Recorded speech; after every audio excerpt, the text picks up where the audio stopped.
ఎలా రైది ఈ బాబు ఈ వయసులో కూడా అయితే కష్టపడతా ఉన్నాడు. అదే మనమైతే పదవి రాగానే ప్యాలెస్లోకి వెళ్ళి పడుకున్నాం. మరి వరద బాధితులకి సినిమా వాళ్ళు బోల్ డబ్బులు ఇస్తున్నారన్న.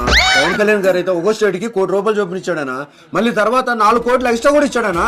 ఈనేట్రా లక్షల కోట్లు తినేసాం, ₹1 ఇవ్వడానికి కూడా మన మనిషి రాదు. కొట్టు పంచుకుంటా పోతున్నాడు. అంత డబ్బు ఉందంట ఆయన దగ్గర. సాయం చేయడానికి మనీ ఉంటే చాలదన్న, మనసు కూడా ఉండాలన్నా. నా ఆశలో చిల్లి గవ్వలేవలేదు. అలాంటిది నేను ₹1,00,00,000 ఆడిస్తాను రా.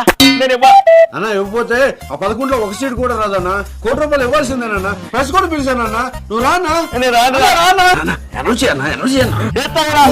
అంతని వాళ్ళే రాష్ట్రంలో వరద బాధితులకు నా వంతు సహాయంగా రూపాయలు చేస్తా ఉన్నా. సరిగ్గా వినిపించట్లా. ₹1,00,00,000 చెప్పనా? ₹1 ఇస్తా ఉన్నా. నేనే స్వయంగా పంచుతా. అదేంటి బాబు గారు స్కానర్ పెట్టారు కదా, దానికి వచ్చి స్కానర్ పనిచేయట్లేదు. మీరు రెగ్యులర్ గా వాడే పేటిఎం ఉంది కదా, దాంట్లో వచ్చి పేటిఎం లో లక్షలు పోవచ్చు, కానీ నా లిమిట్ మాత్రం ₹5.